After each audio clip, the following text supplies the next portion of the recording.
Bom, o NE2, o NTV segunda edição, ele vai ao ar por volta das 7h10, 7h15 da noite. Mas ele começa a ser produzido, com certeza, ainda pela manhã, porque muitos fatos acontecem pela manhã. Então, a equipe que está aqui de manhã, na redação, ela já vai pensando também no jornal que vem seguinte, seja o Bom Dia Pernambuco, seja o NTV primeira edição, mas pensando também de que forma aquilo pode ser avançado para o NTV segunda edição, o que é que vai ser melhor aproveitado no NTV segunda edição, o que é que não deu tempo de entrar no jornal meio-dia para entrar no jornal à noite.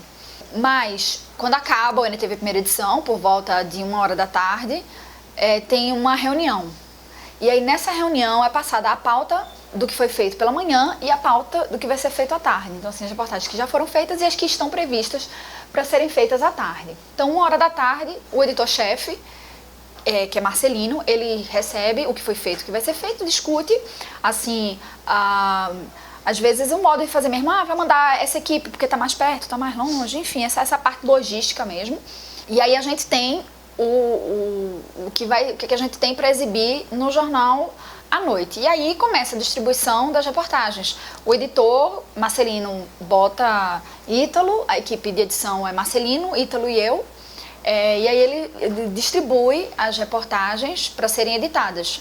A gente é o telejornal mais curto dos três. E como resumir, né? Não tem uma fórmula.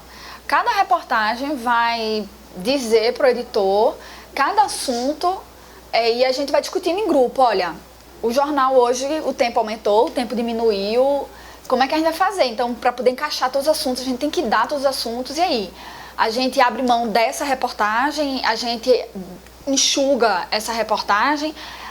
Aí cada reportagem que vai dizer, cada dia que vai dizer, e aí é uma discussão em equipe. Nós três discutimos, quando tem dúvida, o chefe de redação também pode entrar nessa discussão para a gente decidir como é que a gente vai conseguir dar tudo naquele curto espaço de tempo. Então tem isso. Fora as reportagens, fatalmente acontece de a gente estar com o jornal assim pronto, 5 da tarde, um factual. E aí tudo que estava previsto muda, ou uma parte do que estava previsto, né, muda. Eu lembro de foi no ano passado, segundo semestre do ano passado.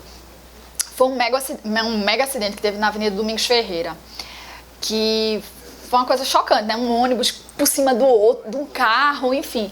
E aquilo já foi 6h30 da noite, era a hora de voltar para casa mesmo.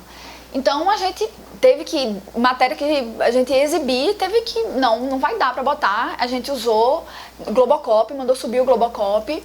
E a gente ficou com o Globocop, entrou com o Globocop várias vezes ao longo do jornal para mostrar a situação. E não tinha repórter, não consegui chegar a repórter. Então eu fiquei no estúdio narrando com as informações que a gente conseguiu apurar e com o que eu estava vendo do Globocop.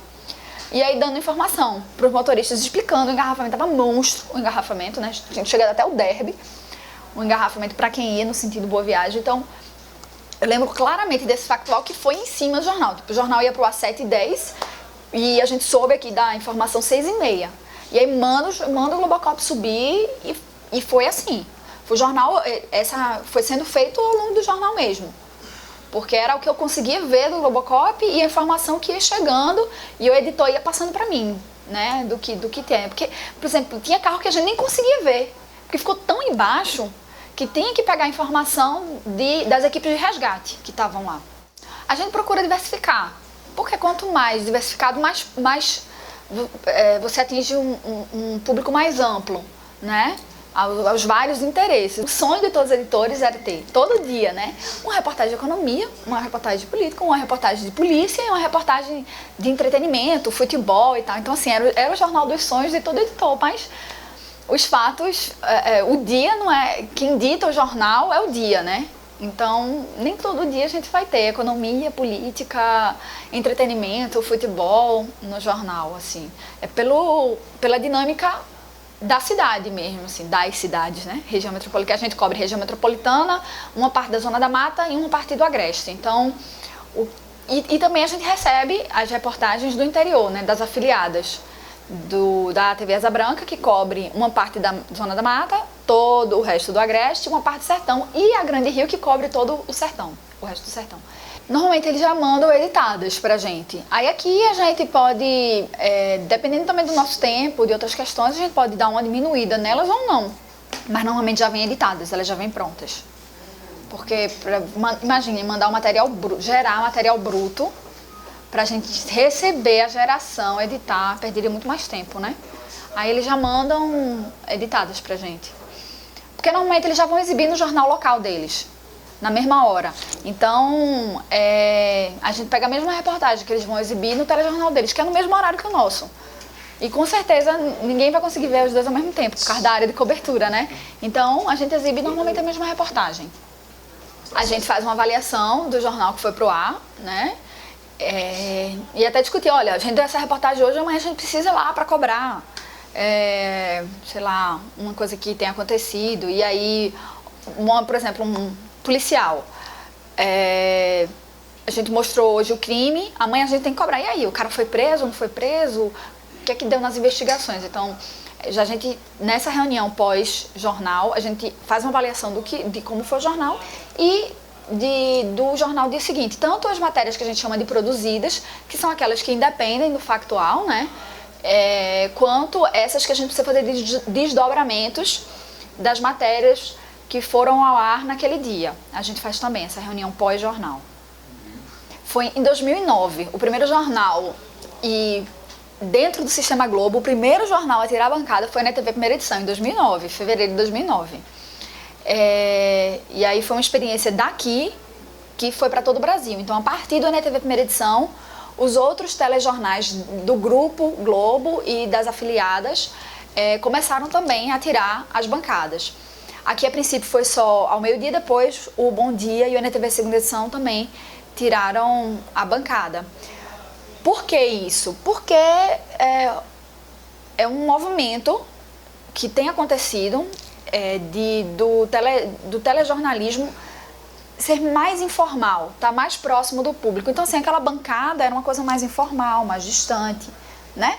E aí, quando você sai da bancada que você anda, você dá mais mobilidade. Então, no caso da gente, a gente tem uma estrutura de telões, né? Que a gente vai até o telão, conversa com o repórter, chama alguma informação, chama uma arte. Então, isso dá mais movimento, o jornal fica mais dinâmico e mais informal.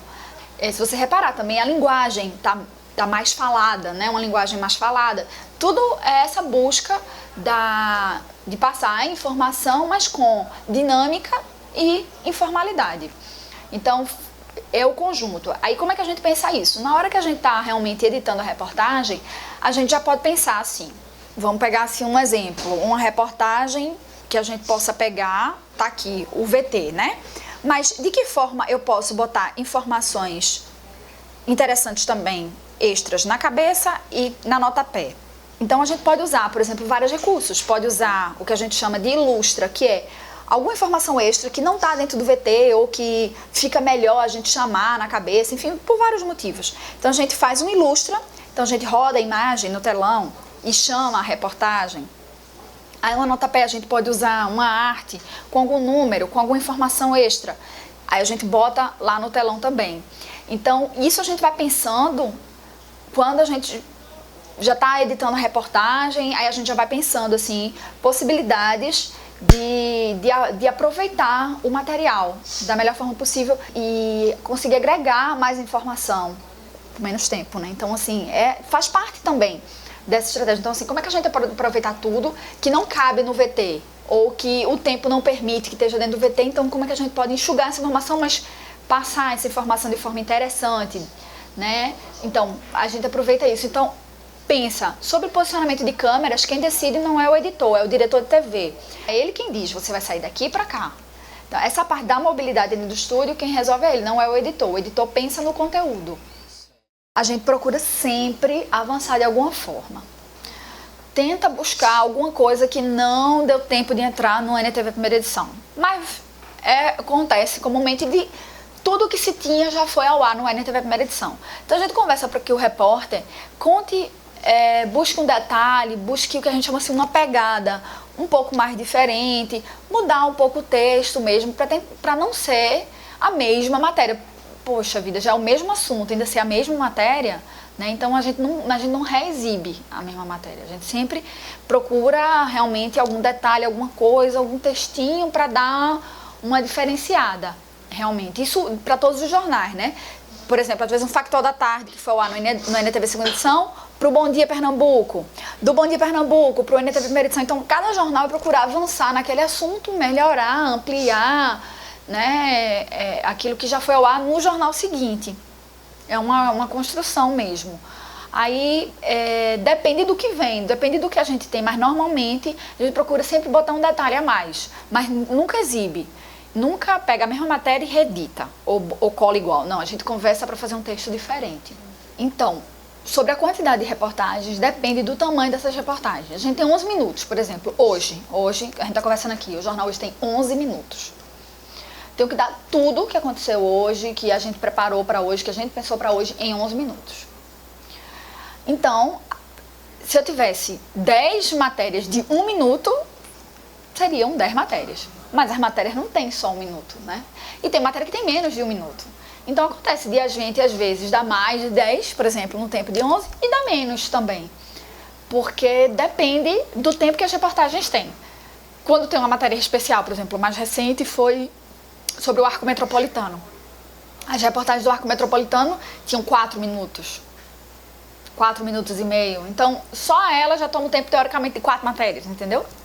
Então, assim, depende da quantidade, depende do tempo dos VTs, depende do tempo das matérias. Sobre a quantidade, né, que a gente exibe. Sobre como é organizado o que a gente chama de espelho, né, que é a ordem que as reportagens entram.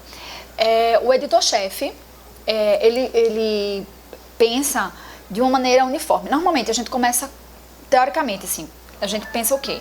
Começar com matéria de mais impacto, que talvez chame mais a atenção do público, né? Uma coisa meio empírica isso, meio intuitiva, né? Enfim, um assunto que tenha mais repercussão, que envolve um maior número possível de pessoas, um assunto que tenha mais repercussão para o maior número possível de pessoas, enfim, esses são um dos critérios para usar para uma reportagem para abrir. Então, a partir daquilo, aí a gente vai tentando assim, dar uma certa lógica, né? Agregar assuntos que tem mais a ver para ter uma sequência aparentemente lógica. Mas cada dia é um dia. Às vezes a gente encerra com uma matéria mais assim de destaque. Por quê? Por vários fatores. Uma pelo tempo de edição, a outra por uma estratégia mesmo assim, que a gente sabe que é um assunto que tá muita gente interessada nisso aqui, então a gente deixa por último para segurar a expectativa do telespectador. Então é uma estratégia que é pensada todo dia de uma maneira diferente pelo editor-chefe. Mas há uma procura para agregar assuntos que tenham mais a ver